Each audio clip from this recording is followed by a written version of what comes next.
Howdy, this is Sailor the Piper Man, Piper the Sailor Man, coming to you today.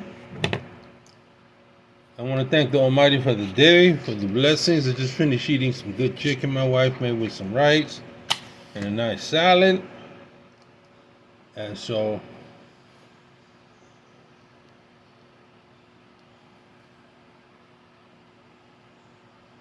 all praise to the Most High,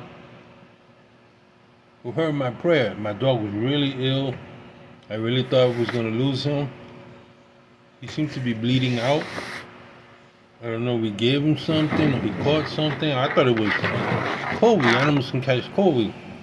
So, I prayed for him. My wife prayed for him. And he's recovering, man.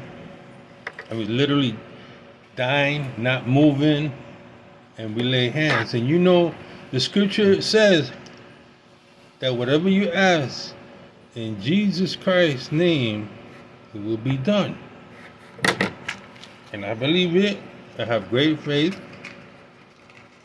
And he's being restored, man. He's eating again, running around, barking.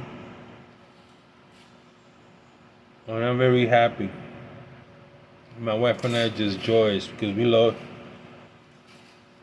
all animals, but especially dogs. I've had dogs since I was the age of 6 years old. And so I'm used to loving them. I know sometimes they die and whatever. And to have them in your life is precious, you know. And Chubby's the leader of the pack. So you can imagine a group of dogs leaderless. I got 4. And so a dog that we have that we found on the street up on the hills. He was just thrown there, skinny. He was dying, and he came to our gate, and it was Chubby who went into the gate, smelled him, turned around, looked up at me. I said, "Oh no, I can't take another one, Chubby."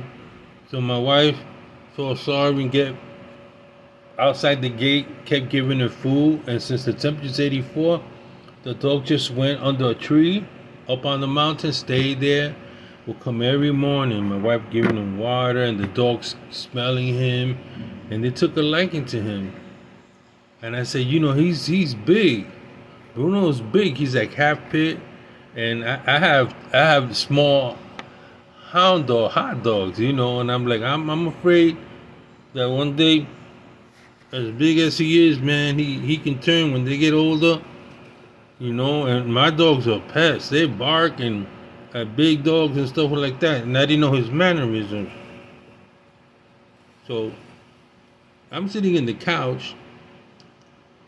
Remember, it was a Sunday. I'm sitting there. And my wife opened the door. The gate, a huge gate. Let him in. You know what Bruno did? He crawled up to the porch. He crawled into the house. And he laid at my feet. And I looked at him. I said, "Oh, no, no, no, no. You can't be doing that. I don't want a dog in the house." I tried to move him. And I was not scared, but I was cautious, trying to move him to go out. He wouldn't go out. He stayed there. I said, "Well, you didn't attack my dogs. You're being grateful." I could tell he was grateful. So he sit there. And since I walked barefoot up in the mountain, he was licking my legs, and I go, "Oh, you know, saying thank you." I told my wife, "Well, let him stay at the porch tonight, see what he does, watch him with the other dogs, and all the dogs who are around him, smelling him and everything." And you know, since Chubby is the head guy, Chubby was kind of like eyeing him, letting him know. And he turned upside down with his paws up in the air like, "Okay, cool, Chubby's the leader." Chubby's like half his size, but he's tough. Those dogs are tough. They took down, my 4 dogs took down a pit bull. These dogs, they're homegrown here, so they're used to being outdoors and rough up in the mountains, very, very strong. So they took down a pit bull And they're so quick, they get around the pit bull and they snapped at his legs and just brought him down. Then they ran away. The pit bull couldn't handle them. Chubby grabbed him. He was a pit bull with a tail. Grabbed him by the pit bull. Just continued to run. Everybody was shocked. And they're very protective of me. You know? They sleep with me. Because it calms them down. So when we almost lost Chubby,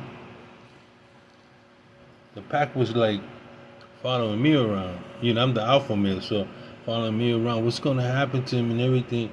So we just laid hands on him, man. I said, man, I can't. I shed some tears. I was like, man, I can't deal with this one, dog. I can't have another dog. I said, Chubby goes, that's it. I'll stay with the other dogs, and after they all go, that's it. I can't deal with that. But we lay hands on him, we believe God, and he's restored, man. I don't know for how long. He could live 2 years, 3 years, but I don't care. That was a miracle, man. A miracle happened with my dog, and I'm just so thankful. That being said, I want to extend an invitation. I did to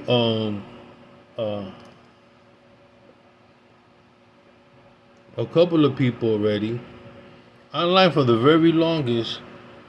Before the coronavirus, I began praying online. I always had this global prayer warriors group, always praying online. Why? Because people were emailing me and wanting to ask for prayer. So I decided to put it out there. It's called Global Prayer Warriors. You put down Miguel Santiago in search, and then you put Global Prayer Warriors group. And what we do is, I don't care what this denomination you are. If you need prayer, if you're a believer, unbeliever, whatever, and you need prayer, we're gonna pray for you. And it's been on now for about a year and a half. I had it previously on Facebook. I just put it back 2 days ago, back on Facebook, because people wanted prayer with this COVID and stuff. I said, you know what? We're called to be light in darkness. What good is it? So I separated. I could be praying here, but I keep things apart. You know, there's a time for pipe smoking. There's a time to worshiping God. There's a time to laugh. There's a time to be sad. And so I don't like to put the two together. Now, I did speak about my faith because I didn't know there were that many pipe believers.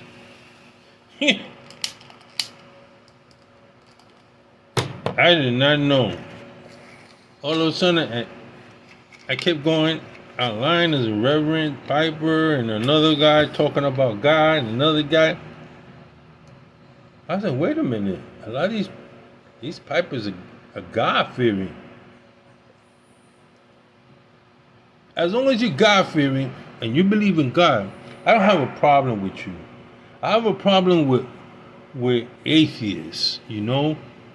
And God's got to deal that with me. You know, those unbelievers, if for some reason they became atheists, I have no problem with somebody that declare himself atheist. But I do not like the atheists that then mock others for believing that there is a God. What's it to them? Okay, so when you die and that's it for you. We have a hope. We believe we're going to be with the Maker. So what's your problem with that, you know? Well, anyway, that's a whole different story that I had to deal with when I was taking anthropology, and they wanted me to write a thesis about man being monkey. And if I didn't write it, I was gonna fail anthropology. So I gave him what he want, and then on top of that, underneath it, I said, I don't believe a crap I said. I'm just doing this because you wanted me to do it. This is your theory. This is not my theory, but this is how you people believe. So that I was slamming, knocked. I was a great thesis that I wrote, and he gave me an A. He said, Miguel, I would have given you an A plus, but the fact that you don't believe in what you wrote, I had to take it off. I couldn't give you an A plus for your thesis. Was it worth A plus? Yeah. So why are you keeping that? The fact that I believe in God, you keeping that against me. It's just because I want to. I don't see how you can sit and learn anthropology, physical anthropology, all the anthropology, and study it, and you not believe in it. I say easily, this is what you guys believe, and I've studied it. I believe some things. I believe in certain things, but I don't believe that we came from monkey. Now, if you would have told me that man, there were mutations in man, and wherever they went, the environment changed them somewhat. I can see that because that's happened to me. Being and traveling, and how your body changes to food, how your body changes to the environment, whether it's cold, whether it's hot. I agree with that. But this whole Darwin's theory of evolution, I can't get with that. I believe in God. He held that back. But anyway, the only problems I have with atheists that mock other people's beliefs. I don't like that. If you're a Buddhist, be a Buddhist. But why do people mock? I don't even like when Christians mock other religions. I never seen Jesus do it. He says, this is what he said. My children know my voice. I come to my own. If you know his voice, if you're a sheep, you know the voice. And you follow. He never attacked any religion. Remember, Buddhism was way before, 1,000 or 2,000 years before the Messiah came. So Confucius was around. Other religious systems were around. He never attacked any one of them. As a matter of fact, it's very well possible he went to India. I don't know. There's not a sutra, but some writings that he went and spoke to the Brahmin and said, hey, it was cool for a certain time, but there's no need for these sacrifices, idol worship. Now you got the truth.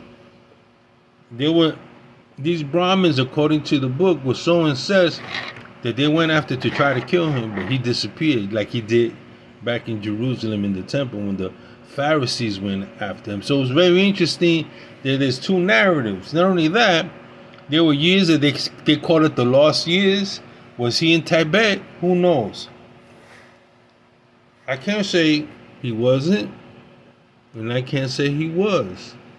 But he had a lot of wisdom, and all the wisdom that he had, the divine personality in him, all the wisdom was in him. He gave Solomon wisdom. So, that being said, to those that want prayer, remember, Global Prayer Warriors on YouTube. Put down Miguel Santiago, Global Prayer Warrior, and you'll see a picture of me with a little prayer cloth around me. That's me. Here, I'm saying to the Piper Man because it's about pipes. So this is Say to the Piper Man, Piper the Sailor Man, signing off. Have a good day.